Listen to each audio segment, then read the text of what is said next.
موسیٰ رحم کرو، مجھے بچا لو، میں تمہارا رشتہ دار ہوں، رحم کرو۔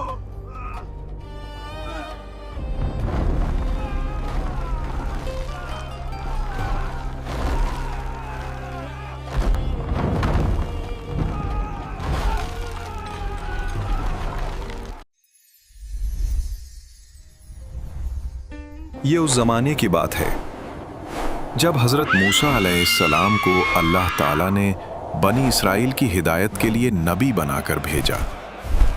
قوم مصر سے نجات پا چکی تھی، لوگوں کے دلوں میں سکون لوٹ آیا تھا، اور انہی میں ایک شخص رہتا تھا، قارون۔ قارون جس کا اصل نام کرہا بن یاسر تھا۔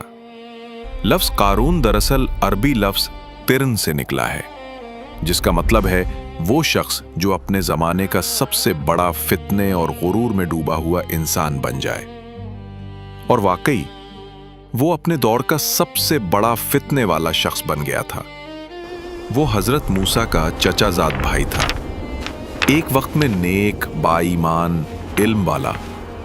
تورات کی تلاوت کرتا تو دل نرم پڑ جاتے تھے، مگر جب دولت آئی، جب اختیار بڑھا، تو دل سے شکر نکل گیا۔ اب وہ وہی قارون نہیں رہا تھا، اس کے پاس زمین کا علم تھا۔ وہ جانتا تھا کہاں سے سونا نکلتا ہے، کون سی تجارت نفع دیتی ہے، اور لوگوں کے مال سے کس طرح کمائی بڑھائی جاتی ہے۔ یوں اس نے خزانے پر خزانے جمع کر لیے، یہاں تک کہ اس کے خزانوں کی چابیاں اٹھانے کے لیے طاقتور آدمیوں کا ایک گروہ بھی ناکام رہتا۔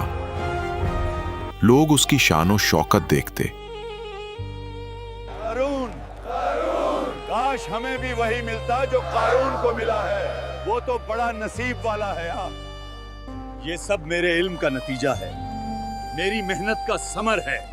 کچھ نیک لوگ اس کے پاس آئے، انہوں نے کہا، اے قارون، زمین میں فساد نہ پھیلا، اللہ کی دی ہوئی نعمتوں پر شکر کر، اور ان نعمتوں کو اس کی راہ میں خرچ کر۔ پھر ایک دن حضرت موسیٰ خود اس کے دروازے پر پہنچے۔ ان کے چہرے پر نور، مگر لہجے میں سختی تھی۔ انہوں نے کہا، اے قارون، اللہ نے تجھے بے حد دولت دی ہے، اب وقت ہے کہ تو اس کا حق ادا کرے۔ زکوٰۃ نکال تاکہ تیرا مال پاک ہو جائے۔ قارون نے طنزیہ انداز میں پوچھا، کیا یہ سب تو میرے علم کا حاصل ہے؟ تم مجھ سے ٹیکس لوگے موسیٰ؟ حضرت موسیٰ نے نرمی سے فرمایا، یہ تیرا علم نہیں، تیرے رب کا فضل ہے، شکر ادا کر، ورنہ یہ نعمت تیرے لیے عذاب بن جائے گی۔ مگر قارون نے چہرہ موڑ لیا اور ہنس کر کہا، میں اپنے مال سے کسی کو کیوں دوں؟ یہ سب میرا ہے، میں نے کمایا ہے۔ یہ وہ لمحہ تھا جب غرور نے شکر کو قتل کر دیا۔ وقت گزرتا گیا اور قارون کے دل میں حسد بڑھتا گیا۔ اب وہ صرف امیر نہیں تھا، وہ موسیٰ سے نفرت کرنے لگا تھا۔ اس نے ایک خبیث منصوبہ بنایا۔ اس نے بنی اسرائیل کی ایک عورت کو سونا اور جواہرات دے کر کہا، جب لوگ جمع ہوں اور موسیٰ بولے تو سب کے سامنے کہہ دینا کہ موسیٰ نے تم سے بدکاری کی ہے۔ قوم جمع ہوئی، حضرت موسیٰ اللہ کے کلام سنا رہے تھے۔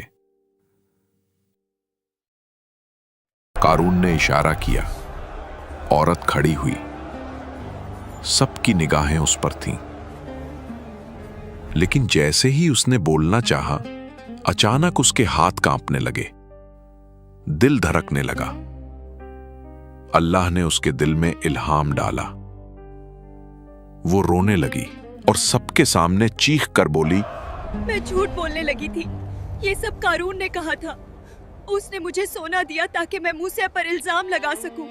مجمع میں سناٹا چھا گیا، لوگ پتھر بنے کھڑے تھے۔ حضرت موسیٰ خاموش، اور قارون کا چہرہ زرد پڑ چکا تھا۔